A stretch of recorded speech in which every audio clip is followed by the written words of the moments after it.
Kita melanjutkan pelajaran kita di Injil Yohanes, sekarang pasal 4 ayat 43 sampai 54. Di bagian ini merupakan tanda kedua di Injil Yohanes, anak orang rajani disembuhkan.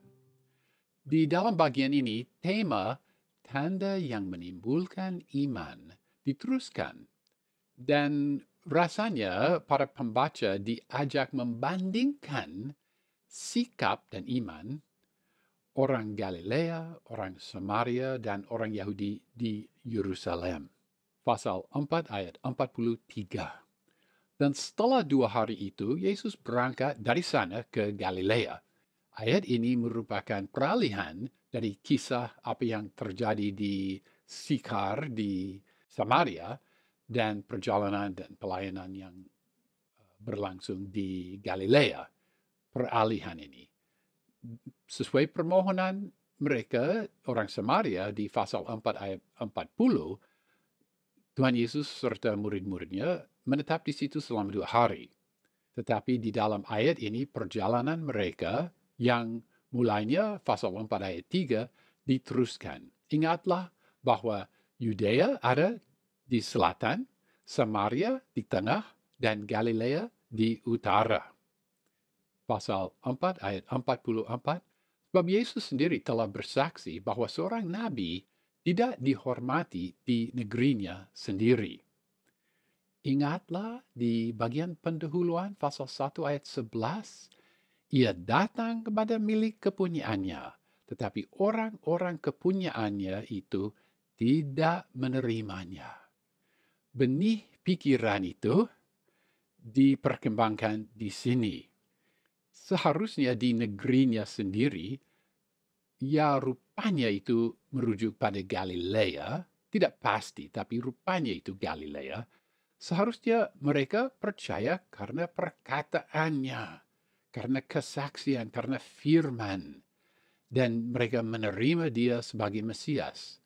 Tetapi dia sadar bahwa mereka hanya menyambut dia sebagai orang yang dapat melakukan tanda dan mujizat. Pada waktu dia di Samaria, dia di luar negerinya sendiri, dan dia diterima dengan iman yang sangat memuaskan. Mengapa memuaskan? Karena mereka penghuni desa itu tidak melihat keajaiban atau tanda sedikit pun. Mereka hanya percaya karena perkataan perempuan itu dan karena perkataan Tuhan Yesus Kristus. Itulah iman yang sangat memuaskan.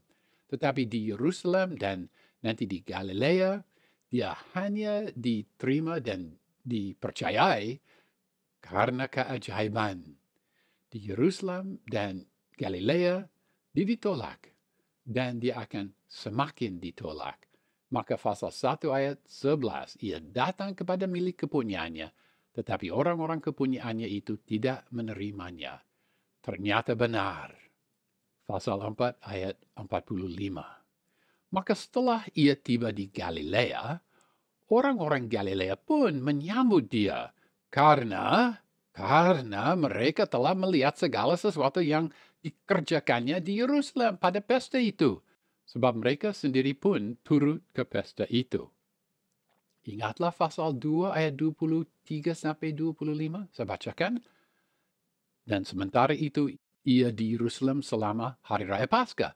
Banyak orang percaya dalam namanya. Karena mereka telah melihat tanda-tanda yang diadakannya. Karena melihat. Ayat 24. Tetapi Yesus sendiri tidak mempercayakan dirinya kepada mereka.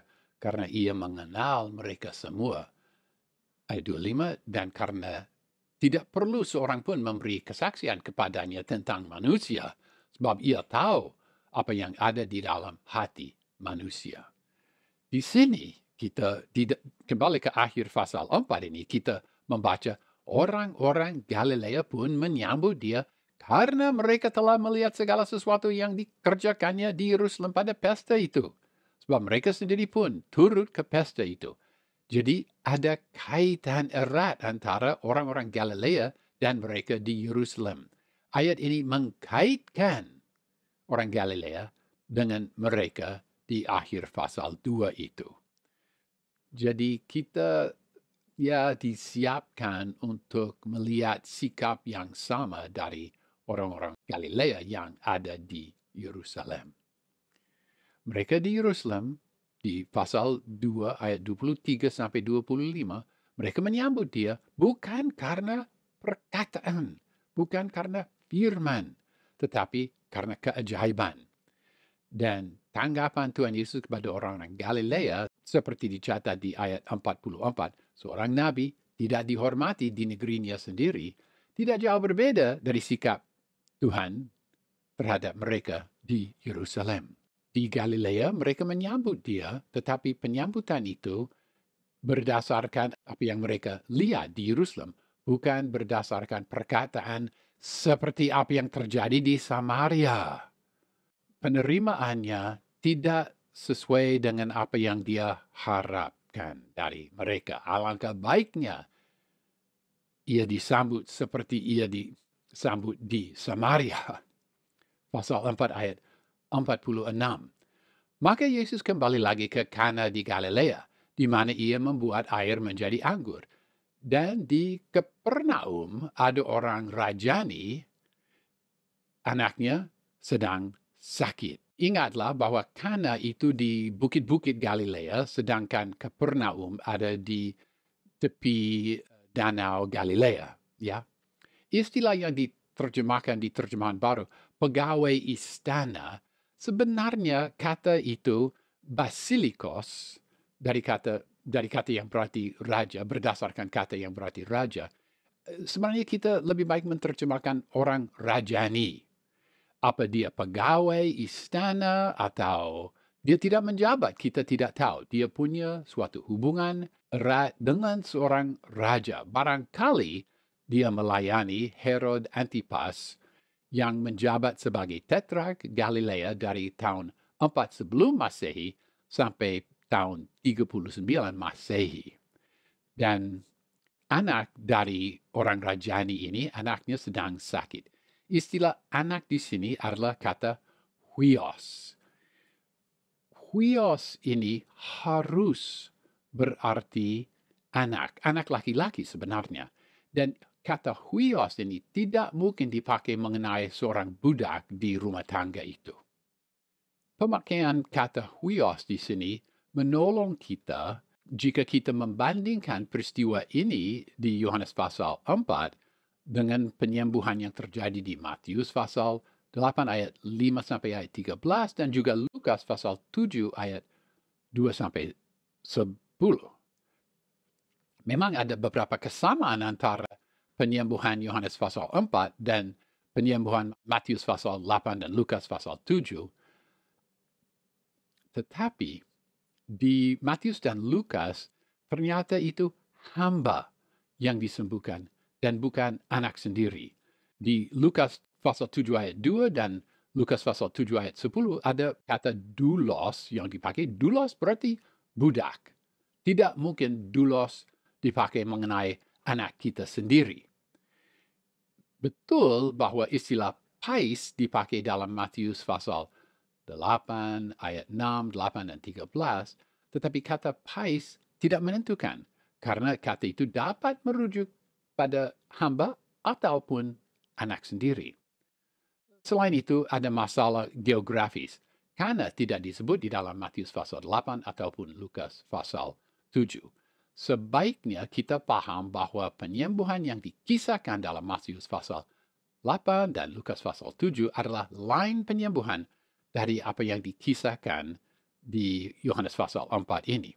Ini salah satu masalah sinoptik yang dibahas di video di bagian pendahuluan.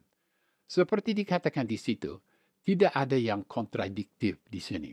Ada 3 nats yang menceritakan penyembuhan yang agak sama, tetapi Matius dan Lukas menceritakan suatu penyembuhan yang lain dari apa yang diceritakan oleh Yohanes di pasal ini. Pasal 4 ayat 47. Ketika ia mendengar bahwa Yesus telah datang dari Yudea ke Galilea, pergilah ia kepadanya, lalu meminta supaya ia datang dan menyembuhkan anaknya, sebab anaknya itu hampir mati. beberapa catatan di sini. Dia meminta, di sini ada tense kata kerja meminta di bahasa Yunani memakai tense imperfect. Ini menandai kira-kira memberi kesan bahwa dia terus-menerus memohon, meminta terus-menerus. Itu kesan jika tense imperfect dipakai. Dan di sini sekali lagi kita melihat anaknya, supaya menyembuhkan anaknya, di sini sekali lagi ini kata huios. Ini sungguh anak laki-laki dari bapak itu dan bukan seorang budak. Dalam permohonan ini, apa Tuhan Yesus dia Mesias atau bukan Mesias itu tidak dipikirkan oleh orang rajani ini. Dia minta supaya Tuhan datang dan menyembuhkan anaknya sebab anaknya itu hampir mati. Pasal 4 ayat 48, maka kata Yesus kepadanya, jika kamu tidak melihat tanda dan mujizat, kamu sama sekali tidak percaya. Beberapa catatan di sini, kata kamu di sini jamak. Jika kamu tidak melihat dan kamu tidak percaya, ini jelas dalam bahasa aslinya merujuk ini jamak. Jadi teguran ini ya ditujukan kepada Bapak Rajani itu, tetapi sebenarnya merujuk pada mereka orang-orang Yahudi di Galilea. Dan di sini ada di kalimat ini diterjemahkan, kamu sama sekali tidak percaya. Saya menerjemahkan sama sekali tidak, karena di dalam bahasa asli ada negatif ganda, Yunaninya me. Dan negatif ganda itu mungkin itu tidak sesuai dengan peraturan tata bahasa kita, tetapi dalam tata bahasa Yunani, pemakaian negatif yang ganda ini menegaskan, jadi layak. Sama sekali tidak. Sama sekali tidak.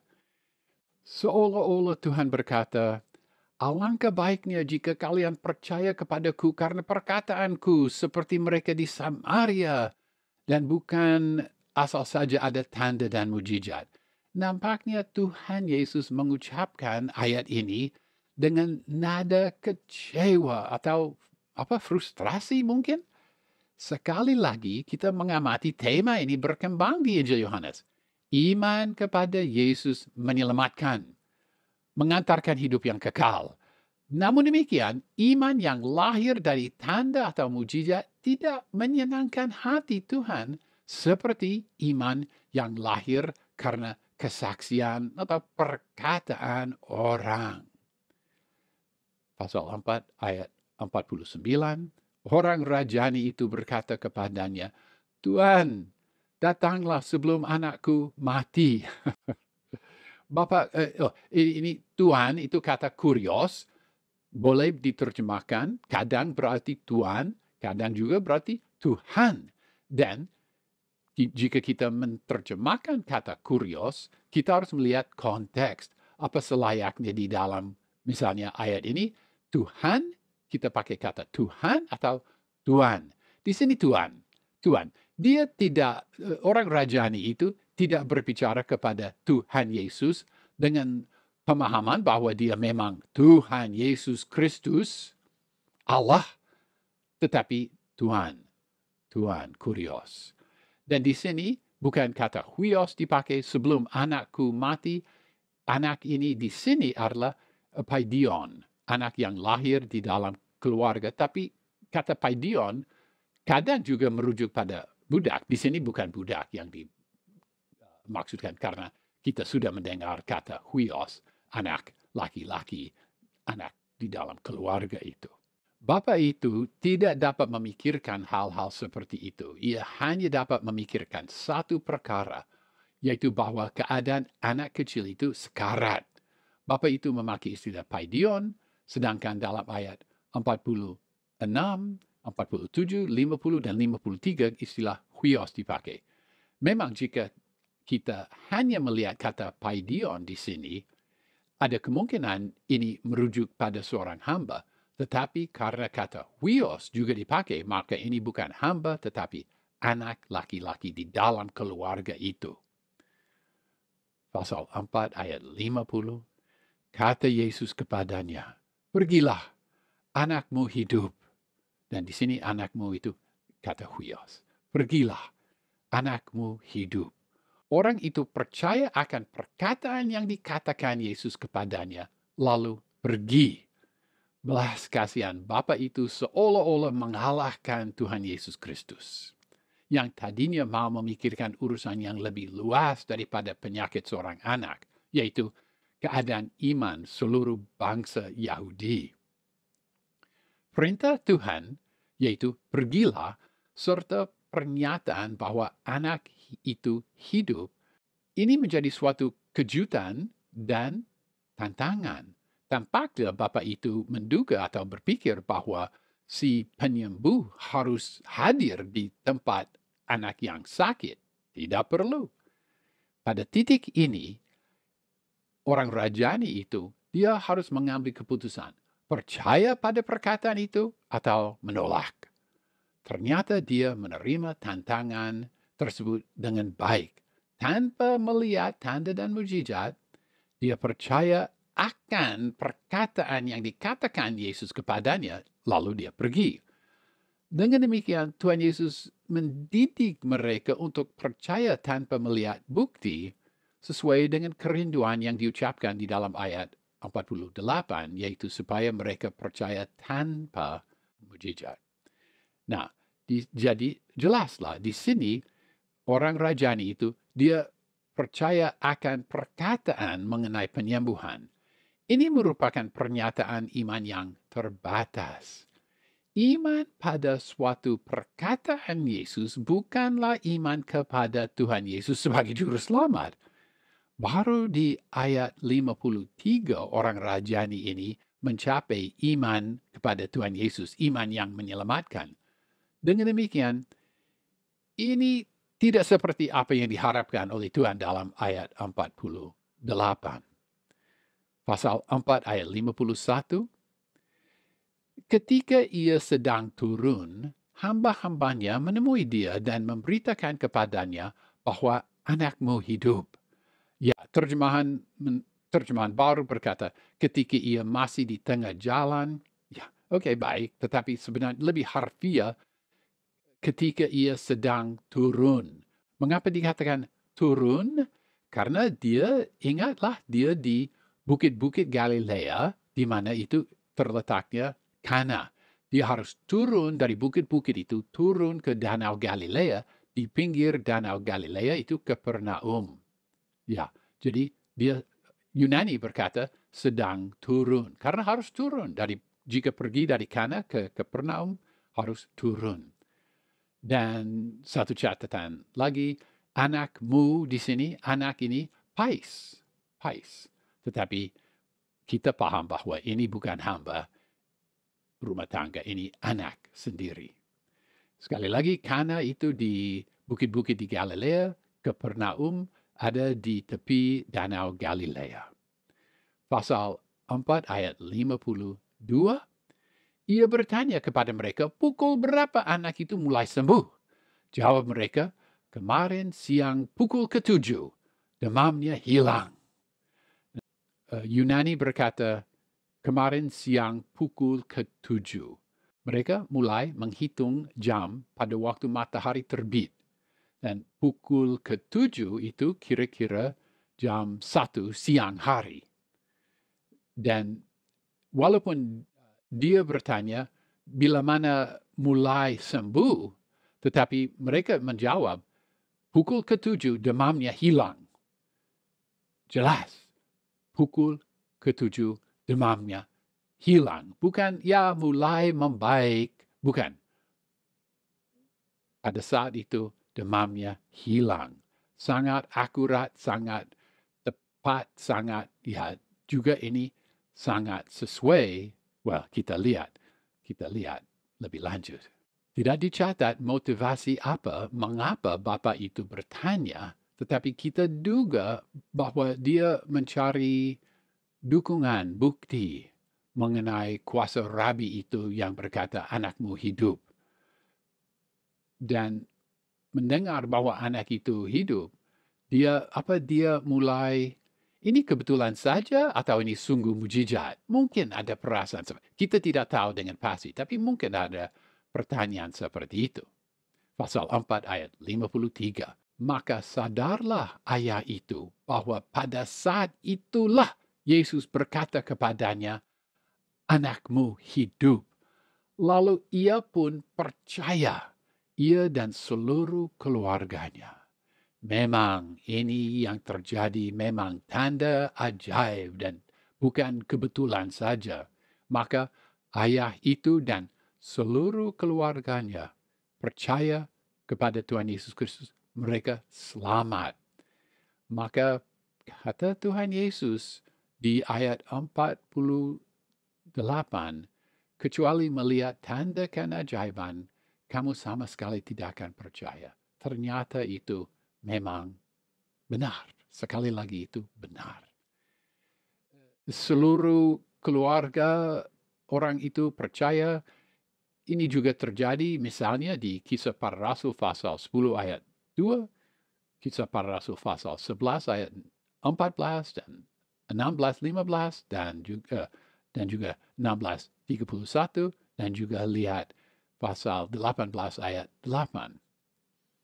Jadi rupanya di dalam ayat 50, Bapak Rajani, orang Rajani itu, dia hanya percaya pada perkataan Tuhan Yesus mengenai anak itu.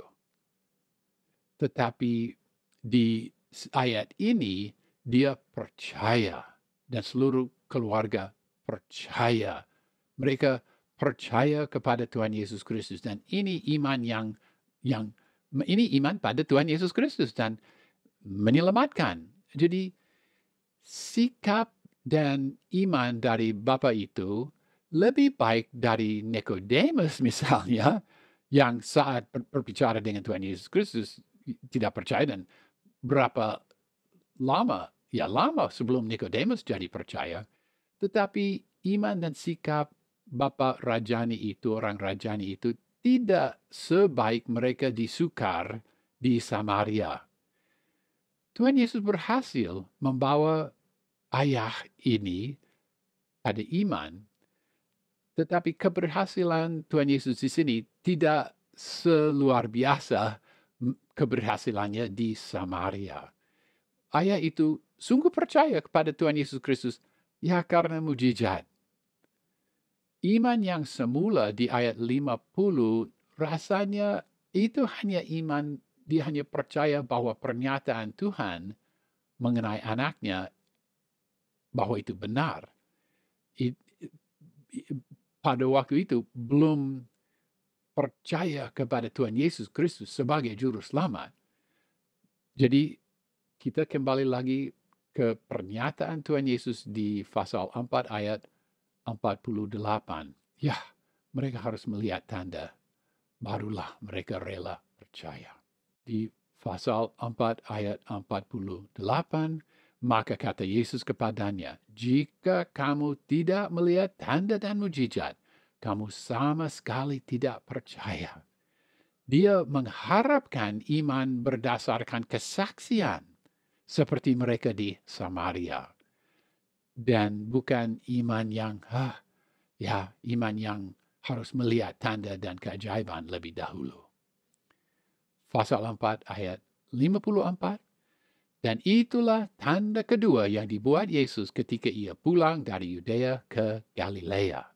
Ini tanda yang kedua. Tanda-tanda yang terjadi di Yerusalem yang disebut secara ringkas di pasal 2 ayat 23 tidak diceritakan, tidak diuraikan, tidak dikisahkan, dan tidak dihitung. Tanda yang pertama adalah air menjadi anggur di Kana, dan tanda yang kedua adalah anak dari orang Rajani itu disembuhkan. Jadi kita membaca di sini suatu kisah penyembuhan yang indah. Penyembuhan jarak jauh juga. Tetapi penyembuhan ini harus dipahami dalam konteksnya. Kisah penyembuhan ini dikaitkan dengan iman tanpa tanda di Samaria. Di Samaria mereka percaya tidak melihat apa-apa, tidak melihat mujizat. Kita sudah mendengar keluhan Tuhan Yesus. Jika kamu tidak melihat tanda dan mujizat, kamu sama sekali tidak percaya. Dan meskipun demikian, anak itu disembuhkan. Kita juga melihat dua langkah keiman di orang Rajani itu. Semula tanpa tanda ia percaya akan perkataan yang dikatakan Yesus kepadanya. Kemudian setelah ia tahu bahwa sungguh ada mujizat, barulah ia percaya kepada Tuhan, ya rupanya sebagai juru selamat. Apakah Tuhan Yesus agak kecewa bahwa sekali lagi mereka hanya percaya karena mujizat?